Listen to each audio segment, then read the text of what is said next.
आप सभी को नमस्कार, जोहार, अभिनंदन। आज के सेशन में हम लोग झारखंड कक्षपाल भर्ती की आखिर कब तक आप लोग का फिजिकल होगा और फिजिकल के बाद एग्ज़ामिनेशन कब तक होने की संभावना है, इस पर विशेष हम लोग बात करने वाले हैं। सबसे पहले मैं आप सभी को बताना चाहूँगा, देखिए झारखंड कक्षपाल का जो रनिंग टाइम है उसको लेकर के तरह तरह के भी बातें आप लोगों को सुनने को मिली होंगी। बट मैं आप सभी को बताना चाहूँगा, देखिए जो कक्षपाल का जो मेल कैंडिडेट के लिए जो रनिंग टाइम रखा गया है 6 मिनट, यही 6 मिनट ही रहेगा। और जो फीमेल के लिए रनिंग टाइमिंग जो 10 मिनट रखा गया है, ये भी 10 मिनट ही रहेगा। इसमें किसी तरह का कोई भी फेर बदलाव नहीं किए जाएंगे। जैसा कि अभी हाल ही में जो जेसीसी और जेपीएससी में तरह तरह के अनियमितता बरती गई थी, जिस कारण से आंदोलनरत अभ्यर्थियों के द्वारा रिफॉर्म में मांग रखा गया था मेल कैंडिडेट के लिए 7 मिनट। तो देखिए ये 7 मिनट तो हो पाना कक्षपाल भर्ती में मुश्किल है, क्योंकि इसका जो नोटिफिकेशन है आप लोगों का निकल गया है। और नोटिफिकेशन निकलने के तत्पश्चात देखे होंगे फॉर्म फिलअप भी हो गया है, रिजेक्शन लिस्ट भी जारी हो चुका है। तो अधिसूचना जारी होने के बाद बीच में किसी तरह का कोई भी फेर बदलाव नहीं हो सकता है। और ये सुप्रीम कोर्ट का साफ साफ ये चीज़ चुनौती देती है। यदि बीच में किसी तरह का कोई भी फेर बदलाव होता है तो हाईकोर्ट में जब ये चीज़ें जाती है तो इसे फिर पूरी तरीके से ख़त्म कर दिया जाता है। तो देखिए आप लोग 6 मिनट मान के ही आप लोगों को मान के क्या 100% श्योर आप लोग का 6 मिनट का ही टाइमिंग दिया जाएगा मेल कैंडिडेट को, और फीमेल कैंडिडेट को 10 मिनट का समय दिया जाएगा। और देखिए रनिंग आप लोगों का पूरी पारदर्शी तरीके से एक्यूरेसी टाइमिंग के साथ रियल और सिक्योर आप लोगों का कंडक्ट करवाने के लिए आप लोगों का RFID के माध्यम से ही रनिंग लिए जाएंगे। उत्पाद सिपाही के दौड़ में यदि आप लोगों ने भाग लिए होंगे, देखे होंगे इस प्रकार से आप लोगों का किस प्रकार से लोकर रबन बैंड आप लोगों का पैर में बांधा जा रहा था RFID चिप, ठीक उसी प्रकार इस बार भी आप लोगों के पैर में RFID के माध्यम से ही बांधे जाएंगे। चूँकि लाखों की संख्या कैंडिडेट रनिंग करवाना है और एक दिन में हज़ारों की संख्या में बुलाई जाएगी, 4-5 हज़ार की संख्या में, तो बिना RFID के माध्यम से कराना बहुत ही मुश्किल है। और साथ ही मैं आप सभी को अभी ही सतर्क रहने के लिए भी कहना चाहूँगा कि देखिए समय रहते आप लोग जो अपना रनिंग दौड़ का प्रैक्टिस है वो आप लोग रोड में भी रनिंग का प्रैक्टिस कीजिए, और साथ ही साथ आप लोग ग्राउंड में भी रनिंग का प्रैक्टिस कीजिए। देखिए यदि आप लोग का रनिंग ग्राउंड में लिया जाता है, कंडक्ट करवाया जाता है ग्राउंड में, तो फिर आप लोग को बिना शूज़ का प्रैक्टिस कीजिए खाली पैर। चूँकि कम टाइमिंग का जो रनिंग है आप लोगों का 6 मिनट का, बिना शूज़ के आप लोग रफ्तार भाग सकते हैं।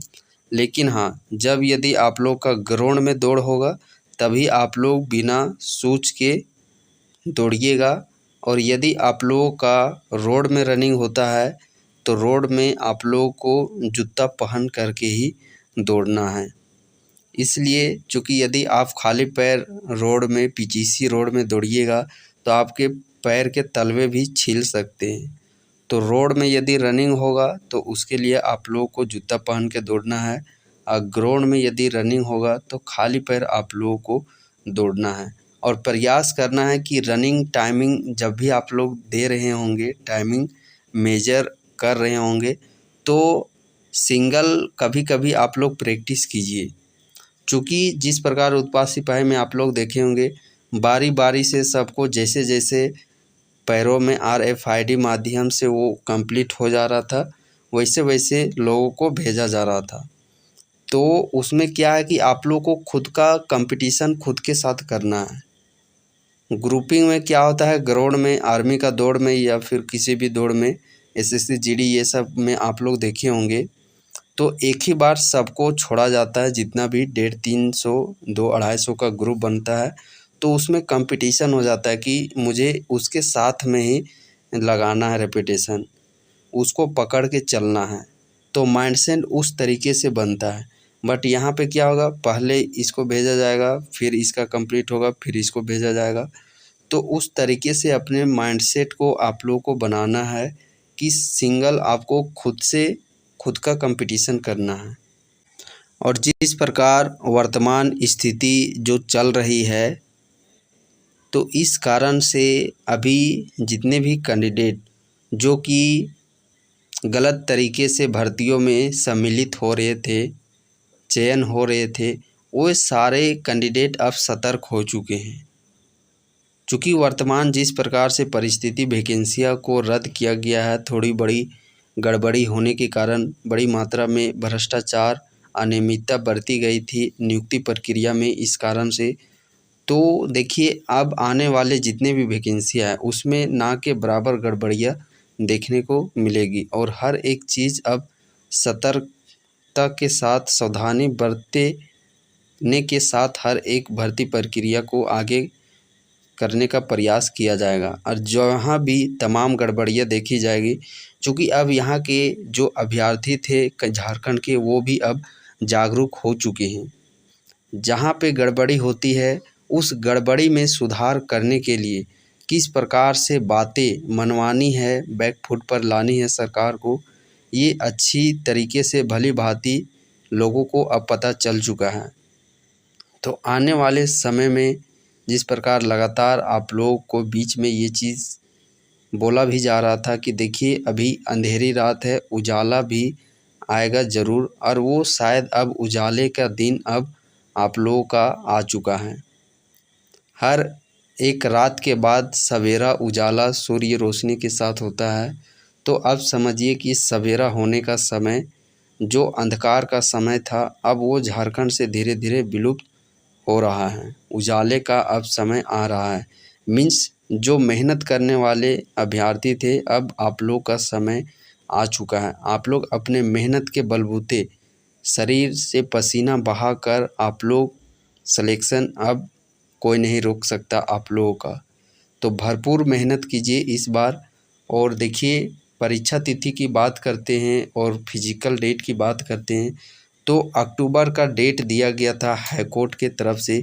और चूँकि यह वैकेंसी हाईकोर्ट के निर्देशानुसार की जा रही है, तो इसका जो रनिंग है वो सितंबर और अक्टूबर, पूरी पॉसिबिलिटी, संभावना है कि सितंबर अक्टूबर मंथ के बीच में ही आप लोग का रनिंग लिया जाएगा। और रनिंग के बाद आप लोगों का दिसंबर से जनवरी के बीच में ही आप लोगों का एग्ज़ामिनेशन भी कंडक्ट करवा लिया जाएगा। और एग्ज़ाम होने के बाद आप लोग खुद देखे होंगे उत्पाद सिपाही का कितना तेज़ी से प्रक्रिया हुआ। तो उसमें किसी तरह का कोई भी प्रेशर नहीं है किसी भी कोर्ट के या अन्य किसी चीज़ का। सो वो उतना जल्दी, तो आप समझिए इसमें हाई कोर्ट का आदेश है। एग्ज़ाम होने के बाद कितने जल्द, और जल्दी होने के कारण ही देखिएगा जो भर्ती प्रक्रिया है वो सही तरीके से होती है। यदि एग्जामिनेशन होने के बाद कई महीनों के बाद यदि रिज़ल्ट आता है तो बहुत सारी गड़बड़ियाँ हो जाती है, हेरा फेरी हो जाता है ओमार सीट के रिज़ल्ट के तहत। लेकिन एग्ज़ाम होने के बाद तुरंत यदि रिज़ल्ट प्रकाशित किया जाता है तो बहुत कम मात्रा में, ना के बराबर ही गड़बड़ियाँ होती हैं। तो देखिए फिजिकल के लिए आप लोग डेडलाइन सितंबर अक्टूबर मंथ मान के अपने तैयारी करना है। और एग्ज़ाम का जो है वो दिसंबर और जनवरी डेडलाइन मंथ मान करके आप लोगों को तैयारी करनी है। देखिए विशेष तौर पर मैं उन सारे अभ्यर्थियों को ये कहना चाहूँगा कि जो चौकीदार में फ़ेल हो चुके थे रनिंग में, तो शायद यदि आप लोगों ने सबक उसी समय लिया होगा कि पहले से हम लोग को तैयारी करने की आवश्यकता है। तो ठीक है, नहीं तो अभी भी आप लोग के पास काफ़ी समय है। अभी भी आप लोग सतर्क होकर के रनिंग का तैयारी कीजिए और जिस प्रकार आप लोगों ने बेहतरीन रिटन एग्ज़ामिनेशन में जो परफॉर्मेंस किया था और साथ ही जो उत्पाद सिपाही के जितने भी कैंडिडेट जो 1700-1800 अभ्यर्थियों को मेडिकल के लिए बुलाया गया था, तो आप लोगों का समझिए कि जिस भी कैटेगरी से संबंधित है, यदि आप लोग मेडिकल के लिए चयन हो चुके हैं 17-1800 कैंडिडेट में 3 लाख अभ्यर्थियों को पछाड़ करके आप 17-1800 में आए हुए हैं, तो बस आप लोग को जो मेहनत है उसको सिर्फ बरकरार रखना है इस कक्षपाल भर्ती के होने तक, और रनिंग में थोड़ा बहुत आप लोग का मेहनत करना है। तो फिर कक्षपाल में आप लोग का एक सीट कन्फर्म है, चूँकि 1700 के समथिंग तो इसमें वैकेंसी ही है और इसमें तो उससे भी कम कंपटीशन होगा, चूँकि रनिंग टफ है। तो जो है सो आप लोगों का रनिंग में ही मेहनत करना है और रिटेन के लिए भी आप लोग निश्चिंत रहिए। जैसा कि आप स्क्रीन पे देख पा रहे होंगे, देखिए इस प्रकार से झारखंड का भूगोल हो, राज्य व्यवस्था हो, इतिहास हो, विविध का सेक्शन हो, हर एक चीज़ आप लोग इस प्रकार से चैप्टर वाइज एमसीक्यू और उस चैप्टर से पिछले जितने भी परीक्षाओं में जीसीसी या जेपीएससी के एग्ज़ाम में पूछे गए हैं, साथ ही आने वाले एग्ज़ामिनेशन के लिए इम्पोर्टेंट रखते हुए सारे प्रश्न आप लोगों के लिए कंटेंट तैयार किए जा रहे हैं। क्या अभी से ही इनके क्लासेस मैं आप लोगों को चैप्टर वाइज प्रोवाइड करूं? तो उसके लिए आप लोग कमेंट सेक्शन में ज़रूर अपनी प्रतिक्रिया दीजिएगा। जैसा कि देखिए ये झारखंड की जलवायु चैप्टर का ये इस प्रकार से टोटल आप लोगों के यहाँ पे 50-60 क्वेश्चन लिए गए हैं। ये देखिए झारखंड के जलप्रपात टॉपिक, यहाँ से भी आप लोग के 50-60 प्रश्न लिए गए हैं जो आने वाले एग्जामिनेशन के लिए इम्पोर्टेंट है। साथ ही 2000 से लेकर के जितने भी अब तक परीक्षाएं हुई हैं, यदि इस चैप्टर से किसी भी एग्ज़ाम में वो प्रश्न पूछे गए हैं तो उन सारे प्रश्नों को भी यहाँ पे इंक्लूडेड किया गया है। क्या इसी प्रकार चैप्टर वाइज आप लोगों का एमसीक्यू प्रैक्टिस सेशन यूट्यूब में क्लासेस प्रोवाइड किया जाए? तो उसके लिए आप लोग कमेंट सेक्शन में कमेंट कीजिएगा, ताकि समय रहते जब तक एग्ज़ामिनेशन का डेट आ जाता है दिसंबर जनवरी, तब तक ये 3-4 मंथ में हम लोग अच्छे तरीके से सारे झारखंड जीके के सेक्शन को हम लोग टॉपिक वाइज इस प्रकार प्रैक्टिस कर लेंगे। और जैसे ही ऑफिशियल नोटिफिकेशन आप लोगों का चाहे फिजिकल या रिटेन से रिलेटेड कहीं से वैसा कुछ जानकारी मिलेगा, तो आप लोग को इस चैनल के माध्यम से अपडेट करने का प्रयास किया जाएगा।